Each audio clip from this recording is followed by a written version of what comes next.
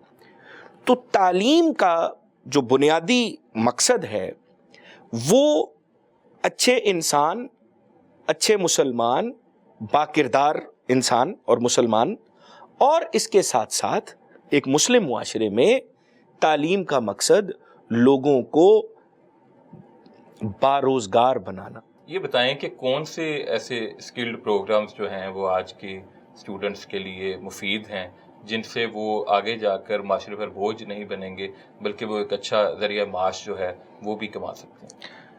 وکاس بھائی دیکھیں، ہمیں ایک چیز سمجھنے کی ضرورت ہے. تمام افراد سی ایس ایس نہیں کریں گے، تمام افراد ڈاکٹرز نہیں بنیں گے، تمام افراد انجینئرز نہیں بن سکتے. ایسا معاشرہ جس میں پلمبرز نہیں ہوں گے، جس میں الیکٹریشنز نہیں ہوں گے، جس میں موٹر مکینکس نہیں ہوں گے، وہ معاشرہ کیسے سروائیو کر سکتا ہے؟ تمام لوگ سی ایس ایس بھی نہیں کر سکتے کہ اگر سارے افسر لگ جائیں گے تو ان کے نیچے والا عملہ اگر موجود ہی نہیں ہوگا تو وہ افسری کس پہ کریں گے؟ ہمیں اس حقیقت کو سمجھنا ہے اور آج کی دنیا کے ساتھ قدم ملا کے چلنا ہے. دیکھیں، دنیا ایک گلوبل ولیج، یہ فینومینا آج سے 20 سال پہلے آ گیا. اب در حقیقت دنیا ایک موبائل کے اندر قید ہو کے رہ گئی. آرٹیفیشل انٹیلیجنس نے تو اور چیزوں کو نیرو ڈاؤن کر دیا ہے. آج کے وقت کا تقاضا یہ ہے کہ بچوں کو جو لیٹسٹ کمپیوٹر پروگرامز ہیں، ای کامرس ہے، آن لائن ارننگ ہے، ڈراپ شپنگ ہے، یہ چیزیں بھی سکھائی جائیں، اور اس کے ساتھ ساتھ جو روایتی فنون ہیں، جو روایتی ہنر ہیں، ان کی بھی تربیت ساتھ ساتھ دی جائے کہ وہ بچے ارلی ایج میں اس قابل ہو جائیں، اگر بالفرض وہ فیملی کو سپورٹ نہیں بھی کر رہے، ایٹ لیسٹ خود کو تو سپورٹ کرنے کے قابل ہو جائیں. کہ اگر 14 سال کی تعلیم حاصل کرنے کے بعد ایک بچہ یہ سوچتا ہے کہ یار مجھے یہی نہیں پتا کہ میں نے کیا کرنا ہے، تو چلو میں سی ایس ایس کر لیتا ہوں، اور وہ 3 اٹیمپٹس کرتا ہے سی ایس ایس کی، اور ان تینوں میں وہ ناکام ہو جاتا ہے اور اس کو کوئی ایسی ایلوکیشن نہیں ہوتی سیٹ کی، تو آپ سوچیں وہ بچہ کس قدر مایوسی کا شکار ہوگا. لیکن اگر اس بچے کو یہ پتا ہو کہ ٹھیک ہے سی ایس ایس ہو گیا تو بھی ٹھیک ہے، مگر اس کے پیرالل میرے پاس اتنے سکلز ہیں کہ میں ایک کامیاب انسان کے طور پہ اپنی زندگی گزار سکتا ہوں، تو یقین کیجئے کہ یہ معاشرہ بہت بہتر معاشرہ بن سکتا ہے، اور یہ معاشرہ ایک خود مختار معاشرہ بن سکتا ہے.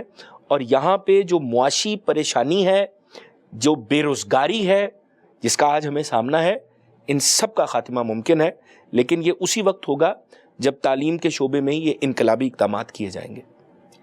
یہ جو آپ نے پوائنٹ اٹھایا ہے، ایک جیسے آپ نے پلمبر کی مثال دی، ہم یہ دیکھتے ہیں کہ پاکستان میں اس طرح کی کوئی اسکل حاصل کرے یا اس پہ عبور لے، لیکن وہ پھر بھی یہاں پہ اس طرح کا کام نہیں کرتا. ہم دیکھتے ہیں یہی لوگ جب پاکستان سے باہر جاتے ہیں تو یہ پلمبر بھی ہنسی خوشی بن جاتے ہیں، یہ سیکیورٹی گارڈ سیکیورٹی کا کام بھی کر لیتے ہیں، یہ ڈیٹا انٹری آپریٹر کا بھی کام کرتے ہیں. لیکن پاکستان میں جو ایک چودراہٹ والا مائنڈ سیٹ ہے وہ قائم ہے. تو کہیں نہ کہیں پھر اس مائنڈ سیٹ کو بدلنے کی ضرورت ہے.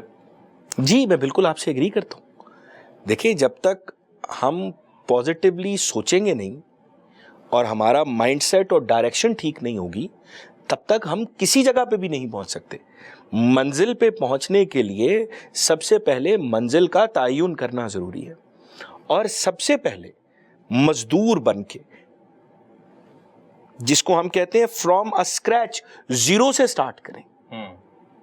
پھر آپ درجہ بدرجہ جو ہے وہ کامیابی کی منزل کو یقینی طور پہ حاصل کر سکتے ہیں. تو بالکل میں یہ سمجھتا ہوں کہ جب تک ٹھیک مائنڈ سیٹ نہیں ہوگا اس وقت تک مقاصد کا حصول جو ہے وہ ممکن نہیں. اچھا، ان سٹوڈنٹس کی بھی ذرا رہنمائی فرمائیں جو اپنی ڈگری کمپلیٹ کرنے کے بعد کوئی 70-80 لاکھ 1 کروڑ روپیہ وہ خرچ کرتے ہیں اور صرف یو کے کا یو ایس اے کا ویزا جو ہے وہ حاصل کرنے کی کوشش کرتے ہیں اور باہر جا کے پھر وہ وائٹ کالر جاب نہیں ملتی ان کو. یہاں پہ وہ کام کرنے سے بھی ہچکچاتے ہیں، یہاں پہ وہ بزنس کرنے سے بھی ہچکچاتے ہیں، لیکن پاکستان سے باہر جا کے اور کروڑ روپیہ لگا کے، میرا خیال ہے 1-2 کروڑ میں یا 50 لاکھ میں پاکستان میں بھی بڑے بزنس شروع ہو سکتے ہیں. تو ایسے اسٹوڈنٹس کی کاؤنسلنگ جو تعلیمی ادارے ہیں ان کی ذمہ داری نہیں ہے کہ وہ ان کی ایجوکیشن کے دوران ہی ان کی کاؤنسلنگ بھی کریں؟ بہت اچھا سوال ہے اور بلکہ اس سوال میں ایک بڑا زبردست سولوشن بھی ہے. دیکھیں دنیا کے تمام ترقی یافتہ ممالک میں ایک گائیڈنس اور کاؤنسلنگ کا پراپر ڈیسک اور ڈپارٹمنٹ ہوتا ہے جو بچوں کے ایپٹیٹیوڈ کو، ان کے رویوں کو، ان کے رجحانات کو دیکھتے ہوئے ان کو بتاتا ہے کہ کون سے کریئرز ان کے لیے موسٹ سوٹیبل ہیں. جب بچہ اس کریئر کے لیے ایفرٹ کرتا ہے اور اس فیلڈ میں جاتا ہے جس کے لیے وہ موزوں ہے تو وہ یقینی طور پہ کامیاب بھی ہوتا ہے اور بے روزگار بھی نہیں رہتا. ہمارے ہاں انفارچونیٹلی کیا ہے وکاس بھائی، آپ کو یاد ہوگا کہ ایک دور آیا آج سے کوئی 12-15 سال پہلے ACCA کا، اور جس سے پوچھیں آپ میٹرک کے بعد ACCA کر رہے ہیں، بالکل ایسی، اور اتنے زیادہ لوگ ACCA کرنے لگ گئے کہ اس کے بعد ACCA کے لیے روزگار تلاش کرنا مشکل ہو گیا. پہلے ایک CSS کا ایک دور ایسا بھی چلا، وہ تو خیر اب بھی ہزاروں لوگ اپیئر ہوتے، لیکن آپ دیکھیں وہ ACCA آؤٹ ڈیٹڈ ہو گیا.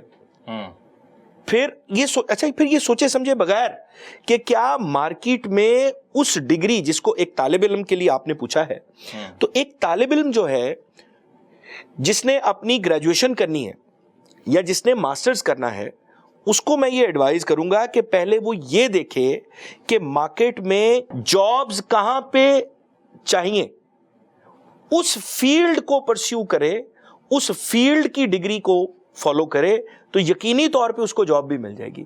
لیکن اگر بھیڑ چال کا شکار ہوئے کہ سارے کام کریں میں نے بھی اسی لائن میں لگ جانا ہے، تو جب تک تو پھر جب تک بھائی آپ کی باری آنی ہے وہ جابز ختم ہو چکی ہوں گی، تو آپ کو پھر سے زیرو سے سٹارٹ کرنا پڑے گا. میں ایسے دوستوں کو بھی ہمارے ساتھ گورنمنٹ کالج یونیورسٹی میں تھے کہ جنہوں نے پہلے ایک سبجیکٹ میں ماسٹرز کیا، مارکیٹ میں گئے پتہ چلا مائنڈ چینج ہو گیا، یار نہیں اس کا اب تو اتنا یہ لوکریٹو نہیں ہے، تو انہوں نے دوسرے سبجیکٹ کو کیا.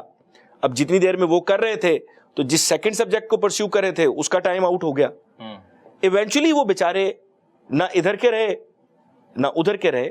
تو ایک لیسن یہ بھی ہے کہ جس فیلڈ میں آپ اپنی ڈگری کمپلیٹ کریں پھر اسی کو پرسیو کریں. ڈونٹ ہوپ اراؤنڈ، ایک جگہ سے دوسری جگہ جمپ نہ کرتے رہیں. کریئر چینج کرتے رہیں گے تو کچھ بھی نہیں بنیں گے. ایک اور چیز جو میں بھی دیکھتا ہوں، آپ بھی دیکھتے ہوں گے، چھوٹے بچے کتابوں سے بھرا بیگ 10-10 20-20 کلو ان کا وزن بن جاتا ہے. پتہ نہیں وہ سیکھتے کہ ہم سے تیسری چوتھی پانچویں کب ہمیں یہ موقع ملے گا کہ ہم خود، میرے بچے بھی میں دیکھتا ہوں جب وہ صبح اسکول، ان کو میں دیکھتا ہوں کہ وہ اتنا بھاری بیگ کیسے اٹھا کے جاتے ہیں. تو یہ کچھ چینجنگ کبھی تک آ نہیں جانی چاہیے؟ 75 سال ہو گئے ہمیں. جی دیکھیں وکاس بھائی، کتابیں بڑھتی اور اس کے ساتھ معیار تعلیم بہتر ہوتا تو شاید نہ آپ یہ سوال پوچھتے نہ میں اس پہ اس طرح سے بات کرتا.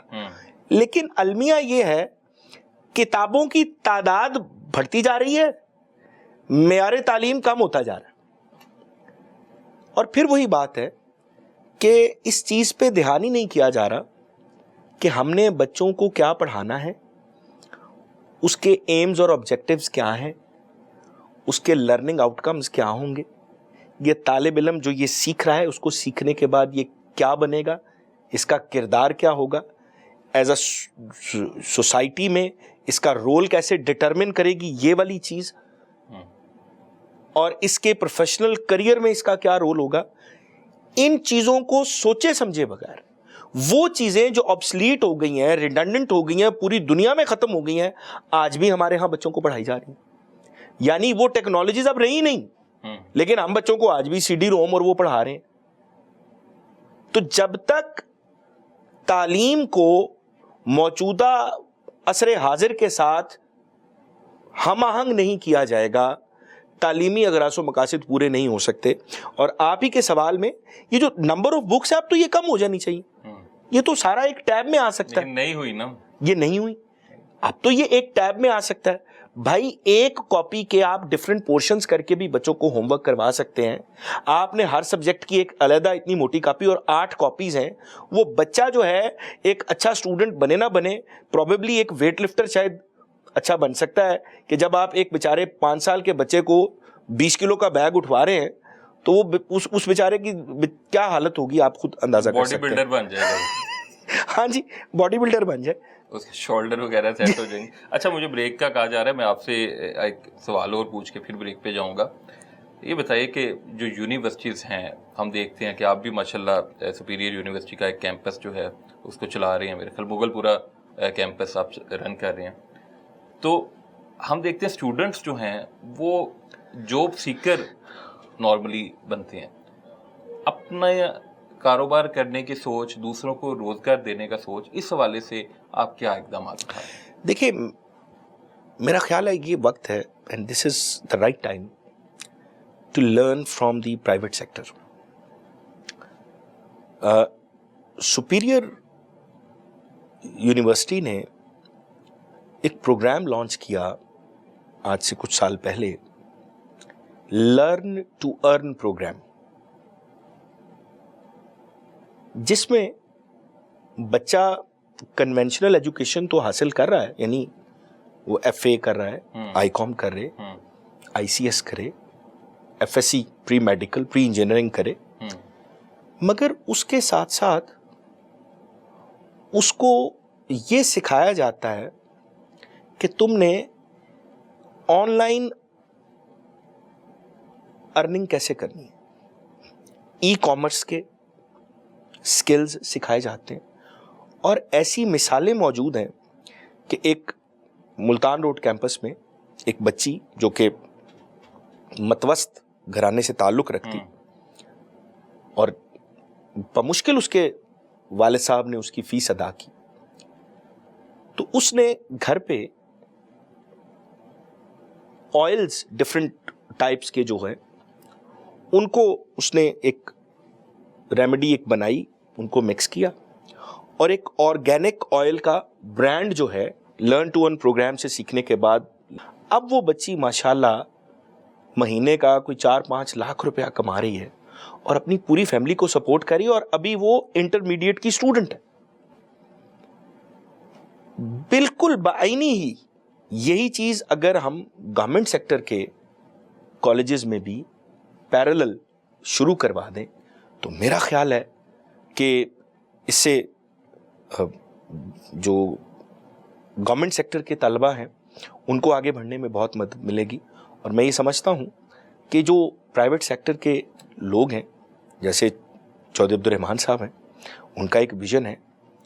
انہوں نے یونیورسٹی میں 3 سال یونیورسٹی میں پڑھنے کے ساتھ ساتھ 1 سال مارکیٹ انٹرنشپ کا پروگرام انٹروڈیوس کروا دیا.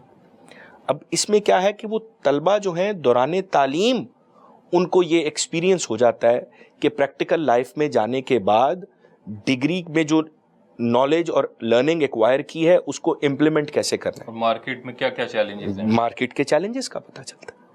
تو میں یہ سمجھتا ہوں کہ یہ بہت ہیلپ فل ہے اور اس کو پبلک سیکٹر میں لانا چاہیے، اور پبلک سیکٹر کے کالجز میں اس وقت تقریباً 7 لاکھ سے زیادہ طلبہ جو ہیں وہ زیر تعلیم ہیں، تو اگر ان کو ان چیزوں سے، اس ہنر سے آراستہ کیا جائے گا تو وہ پھر انٹرپرینیورز بنیں گے۔ اور ایک بڑی زبردست جو فریز میں نے چودھری عبدالرحمان صاحب سے سیکھی وہ یہ تھی کہ ہمیں انٹرپرینیورز بنانے ہیں، جاب سیکرز نہیں بنانے، ہیومن ریسورس کو ہیومن کیپٹل میں کنورٹ کرنا ہے، یعنی لوگ کاروبار شروع کریں، ملازمت کے حصول کے لیے مارے مارے نہ پھریں۔ تو اگر یہ ویژن پبلک سیکٹر میں آ جائے تو میرا خیال ہے اس سے بڑا فائدہ ہو سکتا ہے۔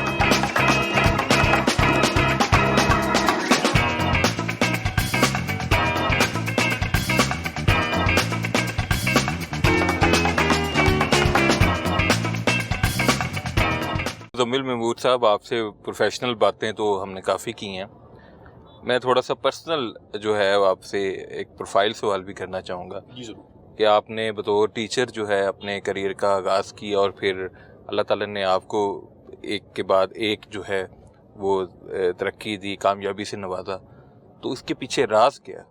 جی بالکل، تمام کامیابیاں جو ہیں وہ اللہ تعالیٰ کی طرف سے ہیں سب سے پہلے تو۔ پھر میں یہ سمجھتا ہوں میرے والدین کی دعائیں اور ان کی رہنمائی ہر قدم پر، اس کا ایک بہت بڑا رول ہے۔ اور نمبر 3 پہ جب میں نے اپنے پروفیشنل کریئر کا آغاز کیا تو میرے والد صاحب نے مجھے کہا کہ بیٹا جہاں پہ بھی آپ نے ہونا ہے زندگی میں as a teacher, give your 100% and try to be the best in what you do، کہ جو تم کرتے ہو اس میں تمہیں سب سے بہتر ہونا چاہیے۔ تو میں نے الحمدللہ جب اپنے کریئر کا آغاز کیا تو ڈے 1 سے ٹارگٹ یہ تھا کہ میں نے اپنا 100% دینا ہے، تو باقی نتیجہ پھر اللہ تعالیٰ کے پاس ہے، اور الحمدللہ اللہ تعالیٰ نے ہر قدم پر بڑی مدد کی۔ اچھا، آپ نے جب سٹارٹ کیا تو ایک ہمارے معاشرے میں یہ سمجھا جاتا ہے کہ جو ایک شعبہ تدریس میں کی طرف جو لوگ آ رہے ہیں وہ کہتے نہیں آئے تھے بس اب ان گزارا ہی یہ تھا، ٹھیک ہے، اس کو اتنا وہ فائنینشلی طور پہ اتنا کامیاب نہیں سمجھا جاتا، لیکن آپ ماشاءاللہ جو ہے ایک جو ہے اگر گھر گاڑی اللہ تعالیٰ نے آپ کو دنیاوی نعمتوں سے بھی نوازا ہے، تو اس کے پیچھے کیا فارمولہ ہے؟ مطلب ایک ٹیچنگ لائن میں آنے والا جو بندہ ہے وہ اتنی کامیابیاں بھی سمیٹ سکتا ہے؟ اگین میں اسی پوائنٹ پہ ایمفیسائز کروں گا، رزق کا معاملہ تو اللہ تعالیٰ کے پاس ہے، اور ہر انسان جو اس دنیا میں آتا ہے اس کا رزق کا تعین تو اللہ تعالیٰ نے کر دیا۔ تو کوئی بھی، آپ ایک ٹیچر ہیں، آپ گورنمنٹ سیکٹر میں پڑھا رہے ہیں، آپ پرائیویٹ سیکٹر میں پڑھا رہے ہیں، آپ نے اپنا 100% دینا، تو پھر اللہ تعالیٰ کی طرف سے دنیاوی جو معاملات ہیں، مالی جو معاملات ہیں، ان میں اللہ تعالیٰ پھر آسانیاں پیدا فرما دیتے ہیں۔ لیکن میں یہ سمجھتا ہوں کہ فوکس اگر آپ کا پیسہ کمانے پہ ہوگا تو آپ کبھی اچھے استاد نہیں بن سکتے۔ فوکس اپنے پروفیشن کی طرف ہونا چاہیے، ڈیڈیکیشن اس کی طرف ہونی چاہیے، تو پیسہ ایک سیکنڈری چیز ہے، وہ آپ کو فالو کرتا ہے۔ جب آپ ان کامیابیوں کا سفر آپ نے طے نہیں کیا تھا، جب ایک مشکل دور تھا یا ایک اسٹرگلنگ دور تھا، اگر اس دور کا کوئی واقعہ آپ ہمارے ناظرین کے ساتھ شیئر کرنا چاہیں، وہ کیسا دور تھا، کیسے آپ نے اسٹرگل اسٹارٹ کی، کام کیسے شروع کیا، اور پھر وہ جو وقت ہے اس کی کیا یاد آتی ہے آپ کو؟ میں ٹیچر جب میں نے بننے کا فیصلہ کیا تو یقینی طور پہ اس وقت تو میرے پاس بائک بھی نہیں تھی، بائیسیکل بھی نہیں تھی، تو میں اندرون شہر سے موڑ سمن آباد جاتا تھا اور پیدل جانا ہوتا تھا، وین کا بھی کرایہ جو ہے بڑی مشکل سے ہوتا تھا۔ اور مجھے یاد ہے کہ پہلی جو میں نے ٹیچنگ جب سٹارٹ کی تو میری جو سیلری اپوائنٹ ہوئی، ایک پرائیویٹ اکیڈمی تھی، ادارہ تھا، تو وہاں پہ انہوں نے مجھے 500 روپے مہینے پہ رکھا۔ لیکن وکاس بھائی میں نے اس 500 روپے کی سیلری کو انکار نہیں کیا, اور میں نے یہ سوچا کہ یار کہیں سے تو زندگی کا آغاز کرنا ہے. تو الحمدللہ میں نے اس 500 روپے کو اللہ کا شکر ادا کر کے قبول کیا, اور یقینی طور پہ وہ مشکل وقت تھا, لیکن اللہ تعالیٰ نے اس کو کمپنسیٹ کیا پھر لیٹر سٹیجز پہ الحمدللہ. اچھا, ہمارے معاشرے میں یہ ہوتا ہے کہ جب کوئی بھی انسان اسٹرگل کر رہا ہوتا ہے تو اس وقت یہ معاشرہ جو ہے اس سے ایک ڈفرینٹ جو ہے سلوک کرتا ہے, لیکن وہی انسان جب بعد میں کامیاب ہو جاتا ہے یا مشہور ہو جاتا ہے اس وقت اس کو ایک دوسرے طریقے کے ساتھ ڈیل کیا جاتا ہے, بڑے رسپیکٹیبل طریقے کے ساتھ اس کو جو ہے وہ ٹریٹ کیا جاتا ہے. ایسا رویہ بھی آپ کو دیکھنے کو ملا؟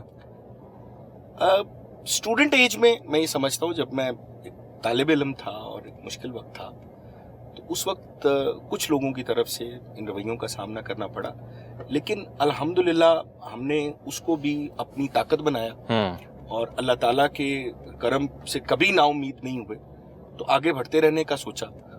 تو الحمدللہ وہ وقت گزر گیا. دوست بہرحال دوست ہوتے, اس وقت کے دوست آج بھی دوست ہیں, اور وہ آپ کے کبھی بھی سوشل سٹیٹس کو نہیں دیکھتے, وہ دولت کو نہیں دیکھتے. پرخلوص دوست جو ہوتے ہیں وہ صرف آپ کو دیکھتے ہیں اور آپ کی پرسنالٹی کے ساتھ چلتے ہیں. اب مزید آپ کا آگے کیا کرنے کا ارادہ ہے؟